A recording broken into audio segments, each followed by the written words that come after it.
It's time for Supply Chain Now Radio, broadcasting live from the supply chain capital of the country, Atlanta, Georgia. Supply Chain Now Radio spotlights the best in all things supply chain. The people, the technologies, the best practices, and the critical issues of the day. And now, here are your hosts. All right, good morning. Scott Luton here with you once again, Supply Chain Now. Welcome back to the show. We are not broadcasting live in Atlanta, GA, but rather we're here in Scottsdale, Arizona, where we're continuing our coverage of the DMSCA Annual Conference. What is DMSCA, you ask? Well, it's Diverse Manufacturing Supply Chain Alliance, and if this is not on your radar, it needs to be. It's a great conference here. You can learn more at DMSCA.us.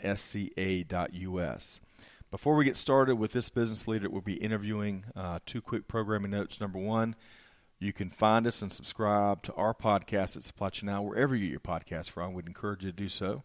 We've got a new subscriber love campaign that we'll be launching here shortly. You won't be able to take advantage of that.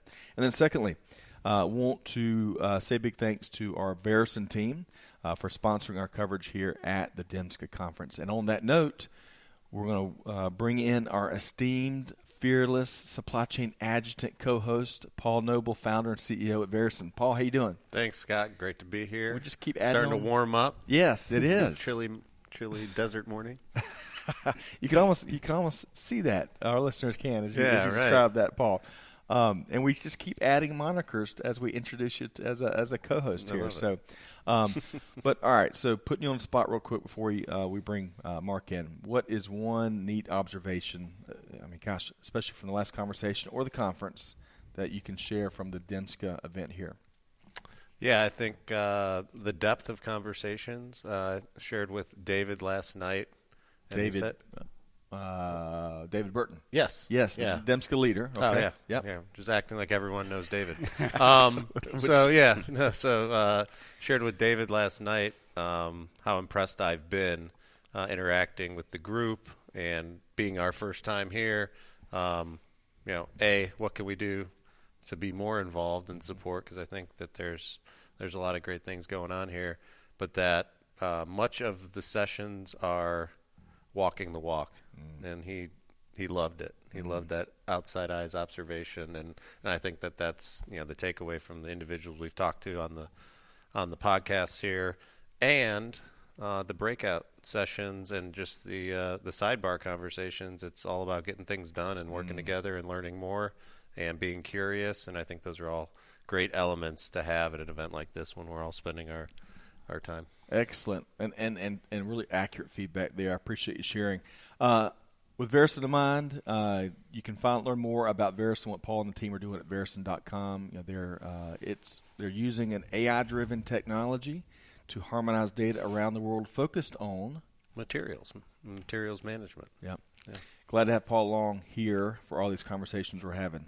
All right, so with no further ado, I want to bring on our featured guest here today, Mark Manning, founder and CEO with iTrace Technologies. Mark, how you doing? Great. Thanks for inviting me along this morning. You bet. Well, we really enjoyed the brief, 5-minute conversation we had last night. Daniel Stanton, who connects everybody, happened to connect us, and your ears have been burning probably for a couple hours yesterday as Daniel was kind of telling me some of the things you've been up to. And I'm really intrigued here in a moment to talk a lot more about iTrace Technologies. I think it's going to break through. I think when people hear certain words in supply chain and in business, that it just requires an eye roll. Podcast is one, right? Podcast is certainly one. Blockchain is probably a close second. Yeah, right. But you're doing some really cool things that are very they're impacting businesses now, and we're going to talk more about that. So can I bust through the assumptions folks are making about certain things? But Mark, before we get started on that, before we talk shop, let's get to know you better. So tell us a little bit about where you grew up, and give us an anecdote or two about your upbringing. Yeah, so I grew up in London, England.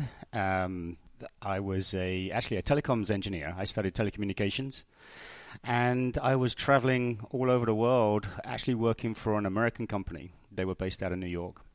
and we were installing satellite telecommunications equipment for the large banks, for international trading, oil companies, that kind of thing. I ended up working in the international tech support team that had an office based out in New York, and I got a call one day, hey, do you want to come out and spend some time in New York? So I spent a bunch of time there, and eventually they had a position open for me and offered me a full-time job out in the New York area. So I actually met a girl at the same time in America, and so a job and a girl in New York. Love story, yeah, right. The two things came together, and I ended up moving. Sounds like a Hugh Grant movie. Kind of. How long were you in New York? So I was there for 6 years, and in that time, I traveled all over the country, but the dot-com boom was occurring in California. So there was a massive amount of technology innovation occurring out in the Bay Area. And in mid-'99, I got a call from a guy I'd been working with. He said, you've got to come out to California. Come see what's going on out here. It's crazy. Wow. So I got a plane ticket and went out and interviewed for a very tiny startup that managed to get, I think it was around $30 million to develop a next-generation telecommunications platform, and ended up working there. There was, when I started, there was only 5 or 6 people. And wow, that was the trip to California. I never went back. Yeah, then the rest is history, yeah. So let's shift gears. Well, you know, I want to bring something else up that I learned from you, Mark, in the pre-show.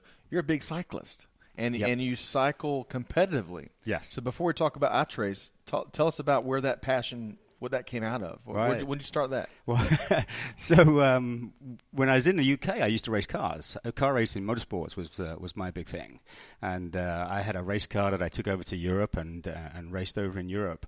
And when I came to the US, there was none of that kind of racing in the US, but I had a bicycle. Yeah.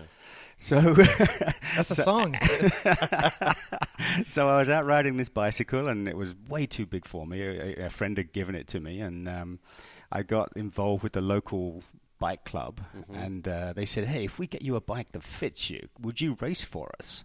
So I ended up racing on the local bike racing team in New Jersey, and must have been good. Yeah, apparently. Yeah, right. Went up through the categories and ended up on a very large team based out of the East Coast, and then continued racing when I came out to California. And of course, California for cycling is amazing. Yeah, it's amazing, and there's such a depth of talent, and the competitive level out there is incredible. So the racing's been awesome. It's so much fun, and it's kind of built a network for me to connect with other CEOs of companies, tech companies, VCs out in the Valley.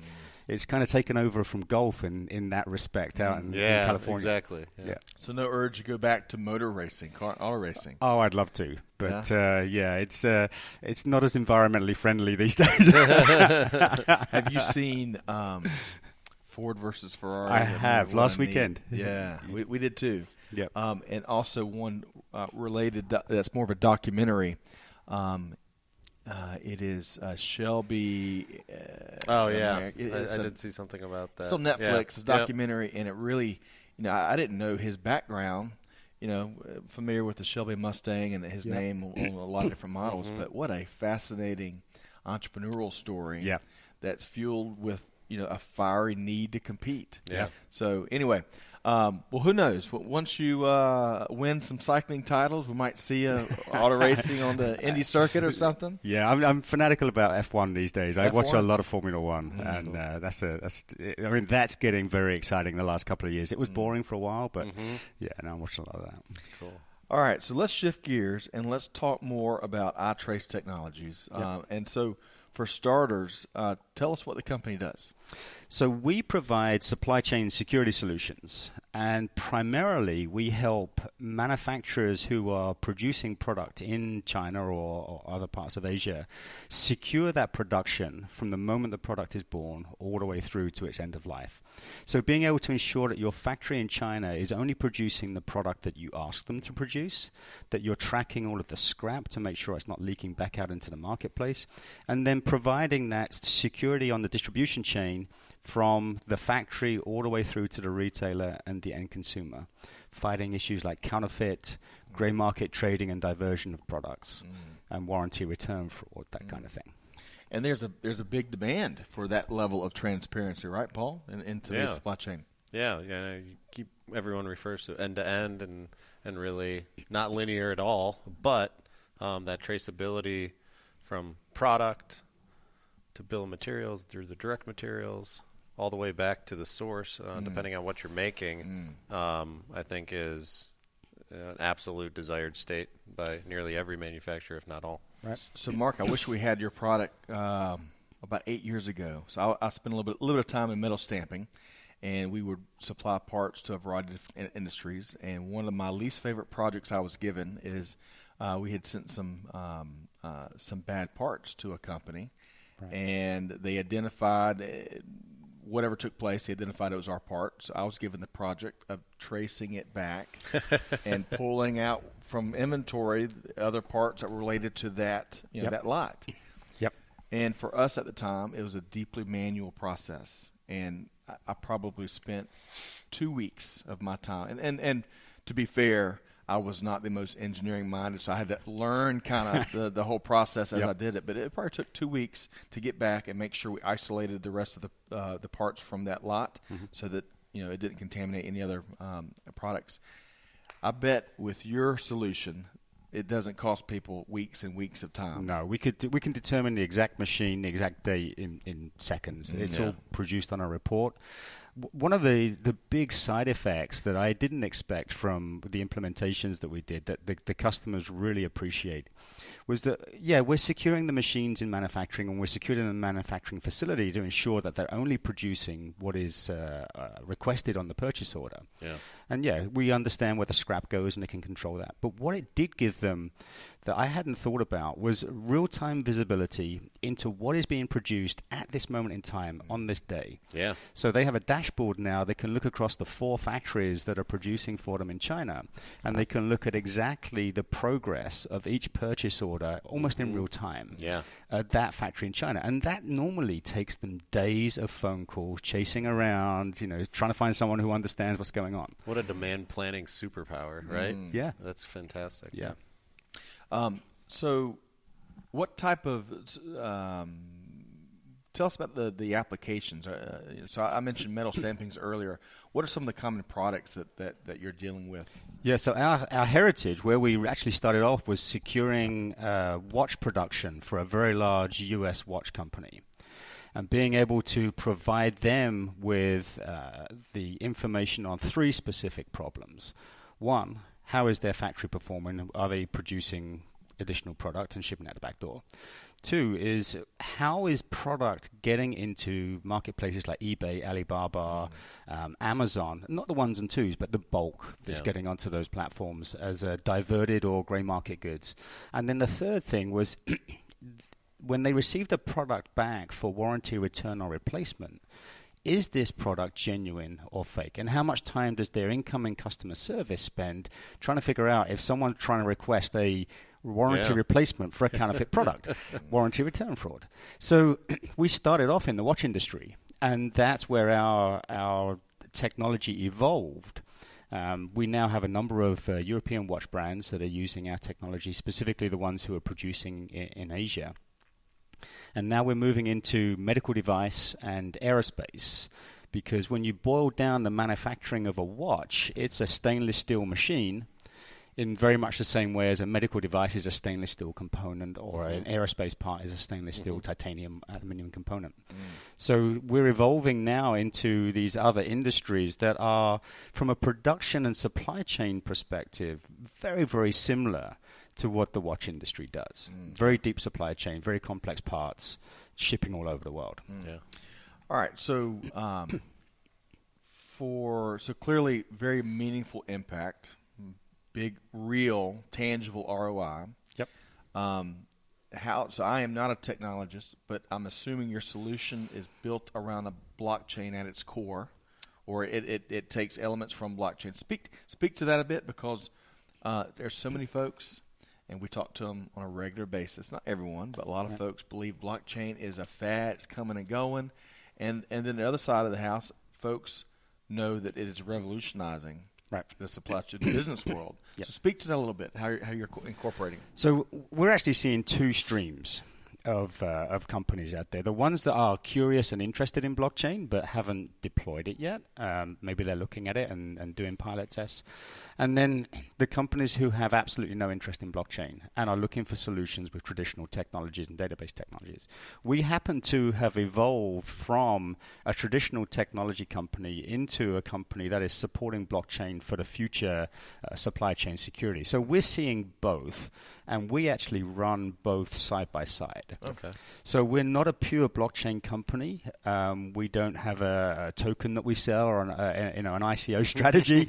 There's a lot of companies that have fallen foul of that. Yeah. We see blockchain as another technology to enable our solutions to be deployed. Yeah. So when someone performs an authentication using our mobile app on a product, for example, that information is pushed into the company's database, the brand's database, so they have that tracking information. But in parallel, we push it into a blockchain. Yeah. So that transaction is recorded on a blockchain ledger as well. And they have a choice of where they want to go to get their information and what kind of database technology that they want to use. So we look at it as kind of future-proofing. Yeah, we solve your problem today. And if you want to utilize blockchain technology in the future, we are connected to that, and we can use that. So one of the things about blockchain is that a lot of people have touted blockchain by itself as it will solve counterfeit, it'll solve grey market and diversion. It's going to solve, world hunger and peace and everything else that blockchain is magically going to do. But as I presented at the DMSCA Conference last year, which got a lot of interest, was that blockchain is an interesting technology, but it has a piece missing. Yeah. And to make it complete, you need to have a very, very secure way to connect a physical product, a watch, an aerospace part, an automotive part, a medical device, to the digital ledger. How do you securely create that digital twin of this item on the digital ledger? And that's the piece that blockchain has been missing in most of the touted anti-counterfeit and anti-diversion solutions out there. Yeah, the data to the ledger. Yeah, connecting those two things. To distribute the trust. Right? Yes. Yeah. Well put. No, that was very well explained, because I think, whether it's AI or blockchain, cutting through the noise, answering the misnomers, what it is, what it's not. Right.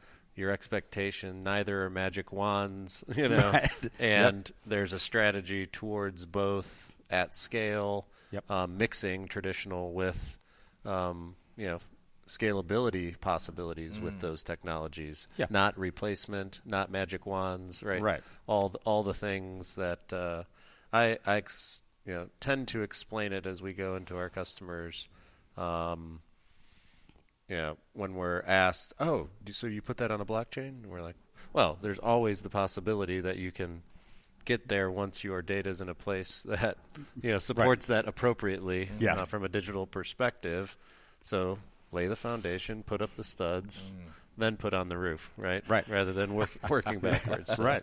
Yeah, the blockchain by itself is not going to solve your problem. Right. You have to do all the work that you would have to do anyway. Yeah. Serialization is very, very important. Yep. Putting in the track and trace components that allow you to, actually create the transactions at each point in the supply chain. Because if you're not pushing transactions to the blockchain because you're not scanning anything or tracking anything, it's meaningless. Doesn't do anything. Yeah.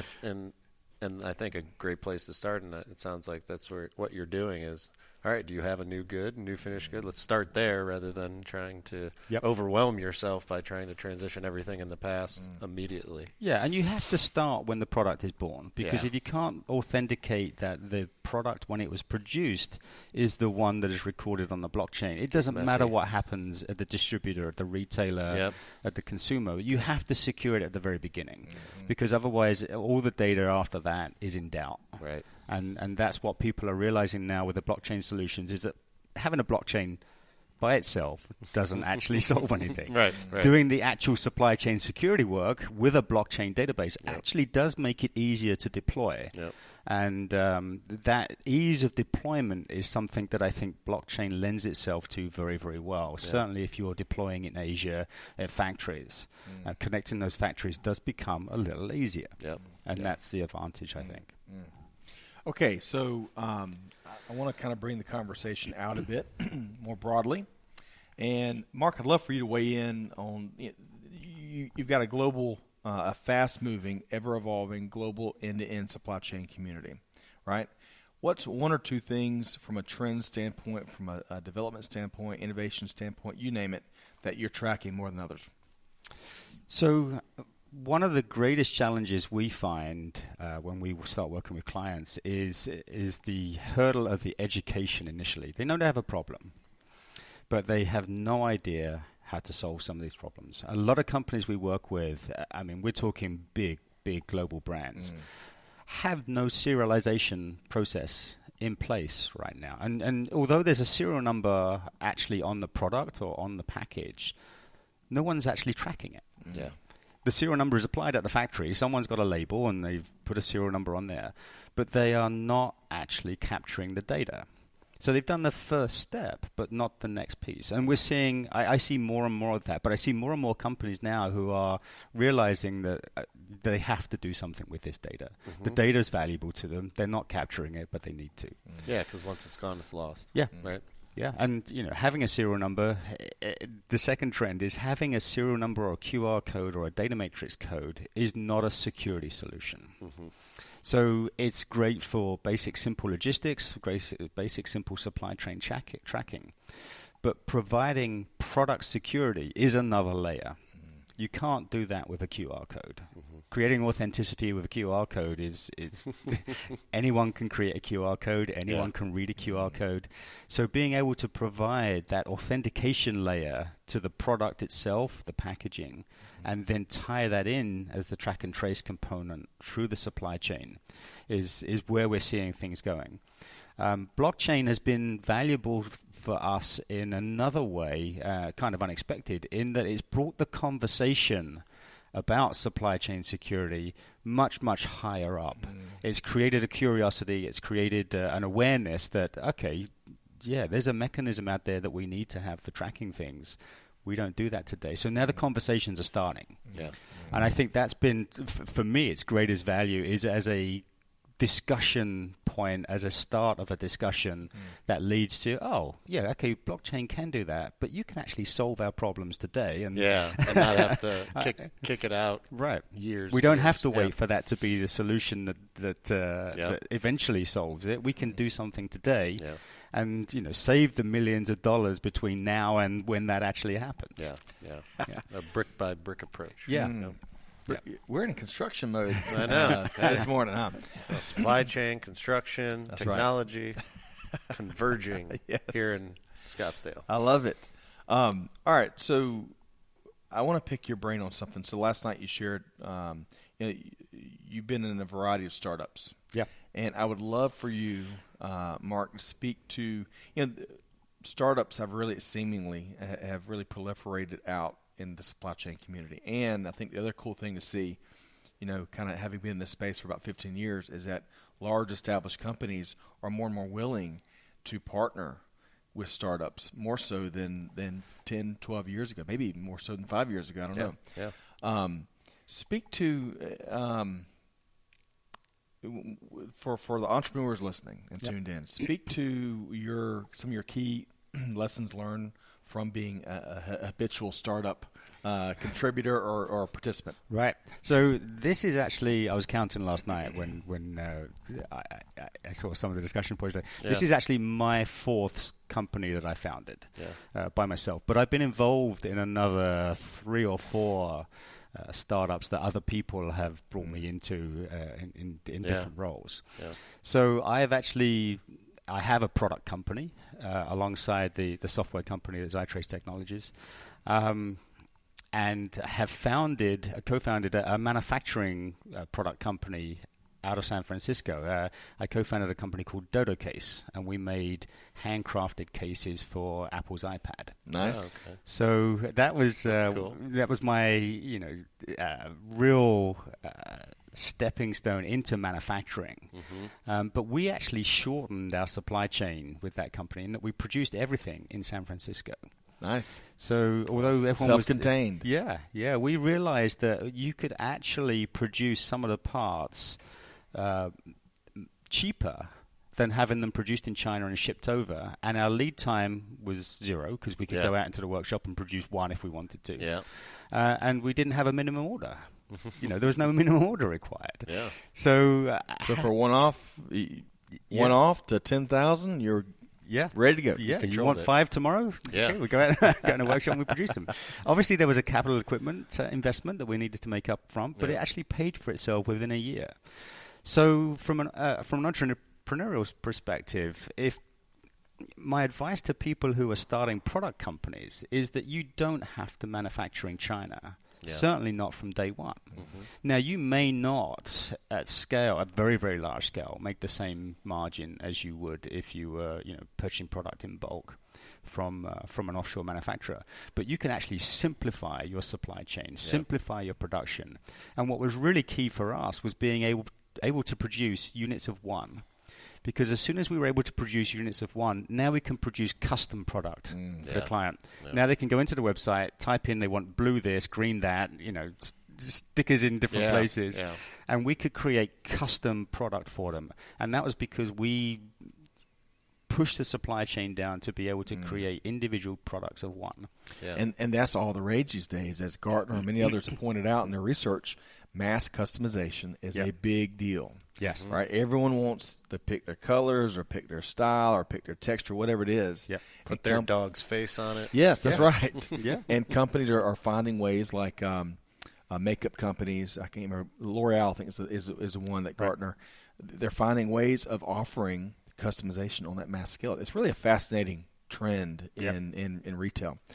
If there's one other observation that you would offer listeners that either are in startups or entrepreneur wannabes or folks, you name it, what would that be? So don't pay any attention to what the VCs tell you. I like that.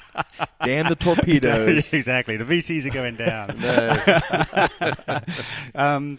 They're very focused on their industries, and your idea may not fit the industry that the VCs are focused on. But that doesn't mean to say it's a bad idea. Mm-hmm. It just means that either the VCs that you're working with are not appropriate for your industry. Yep. What we actually found was that it was easier for us to go get customers to pay us for our product and our technology than it was to convince the VCs in Silicon Valley to invest in our growth. So my lesson learned out of iTrace is that you can do this and build a technology company in Silicon Valley without VC money from Silicon Valley VCs. Yeah, and then they're going to be banging on your door. Well, maybe one day. I think that's a common misnomer. Not every business is VC backed, and that's a mechanism for growth, right? And there are different ways to get there. Yeah, and all should be explored. Yeah, don't give up on your ideas just because you can't get funding from a VC. Correct. Good point. Okay, so as we start to wrap up the interview with Mark Manning, founder and CEO of iTrace Technologies, I want to shift gears to DMSCA. Clearly, this is at least your second year because you keynoted last year, it seems. Yep. Why are you here? What's the value here, and why should other folks be here? So we were invited last year. I'd met Daniel Stanton, who you mentioned earlier, Mr. Supply Chain. Yes. I'd actually met him on LinkedIn, and we'd swap some ideas over email and that kind of thing. Yeah. He's a very social guy when it comes to those kind of things. So he had invited me along because we were doing some interesting things with blockchain, and the message that we were sharing about blockchain of, it's a great technology, but it's incomplete, really resonated with what Daniel was looking at for his company and his involvement with blockchain and supply chain. So he saw that idea and felt that would be a valuable thing to share with DMSCA members last year. So he invited me along to be on the panel with him. It was a very interesting panel. It had the United States Air Force Institute of Technology, IBM Watson was there with their blockchain solution, Honeywell Aerospace, and then it was iTrace Technologies. It was these three giants and the little guy. And of course, I had a different opinion on blockchain to the other three companies. But what came out of that was a discussion with Honeywell Aerospace where they said, we get it. We understand. We're deploying blockchain and for their parts marketplace, Go Trade Direct. And they saw that, yes, there is a piece missing. And it started a discussion around how iTrace, Honeywell, and Daniel Stanton's company, Secure Marking, could collaborate on a blockchain implementation. So that was last year. A great panel, great presentation, led into some discussions, and we actually deployed a blockchain solution with Honeywell Aerospace using iTrace technologies, our mobile application, and it's recording the birth of aerospace parts in their production. And our technology captures that birth event with a secure iTrace code, and the app pushes that information to Honeywell's blockchain. It pushes it to the iTrace blockchain as well, but it pushes it to the Honeywell blockchain. Yeah. So they have now a blockchain record of the birth event of that part. And now they can track that again and again through its whole life cycle. Wow. Powerful. When aerospace is huge, as you're talking about the importance of maintenance. Yeah, so that leads to DIMSCA this year, was that, hey, we had a great discussion last year. It led to a real deployment of a blockchain implementation. Let's come back and present the update a year later of what came out of a DIMSCA meeting in 2019. So love it. Another walking the walk at DIMSCA. That's right. That's going to be a book or a TV show or something. But it is really neat to hear, because our observation as first-timers, Paul and I, this year is the instant collaboration, the sitting down, let's figure this out, let's really plan for some action or next steps. That seems to be a big part of the DNA of this event. And so it's no surprise, and I'm glad you're here. It's kind of you're offering a case study of why to come, of the impact, of the kind of the genesis of a very meaningful and impactful deployment of that collaboration that arguably started at DIMSCA last year, maybe. Yeah. And what was really exciting with Honeywell is that they are a very fast-moving, for a large company, they move very, very fast. And we went from what was basically a whiteboard discussion about what we could do to a production deployment where we're in the factory scanning product in 8 weeks. Wow! In an aerospace engineering company where engineering changes were required, the speed that they moved at to deploy this kind of technology, and it just shows that this isn't hard to do. Yeah. If people want to do this, 4, 6, 8 weeks. You have to do it. Yeah. Right? You just have to go do it. You just have to do it, yeah. No, I think that's important, and something around DIMSCA that I know you understand as a founder is, this is not a conference, and any activities around a startup selling to an enterprise is, we're not selling this to you, especially in the early stage. We're innovating with you. Right. Let's sit at the table and figure this out and go do, not run through these lengthy cycles of here's what you're getting, right? Yep. So, well put. Okay, so Mark, as we look to wrap up here, how can folks learn more about iTrace Technologies and connect with you? Yeah, so we have a website. It's itracetech.com. We're also on Twitter at itracetech. And my email and phone number is all on the website. People can reach out to me directly from our contact page. And, I look forward to hearing from folks who want to learn more about how blockchain can be implemented in the supply chain and how iTrace can help secure physical products to that digital environment. Yeah. Love it. Really have enjoyed this conversation. Enjoyed last night's brief intro. Yep. And this is exactly what we thought it would be, I think, in many ways. So, but hope our audience enjoyed it as much as we did. Really appreciate your time, Mark. And we're going to wrap up, Paul, on 2 quick notes to the audience. Number one, stay tuned. We still have more programming and coverage of the DIMSCA conference to come. If DIMSCA is not on your radar, it should be. You can learn more at DMSCA.us. And then secondly, be sure to check out some of the things the Supply Chain Now team has got coming up with a wide variety of global partners from EFT Reuters Events to the Automotive Industry Action Group, Modex, and many more. You can check out our website at supplychainnowradio.com, especially the events and the webinar tab. Okay, Paul, another great episode. Yeah. Let's keep coming. Keep them coming. We got to keep using our spring training in baseball. I know, right? I was hoping a long shot of getting out to a Cleveland Indians game here while we were here, but just Too many great We're gonna hold you here. We're Too gonna many hold you great here. conversations. Maybe next spring.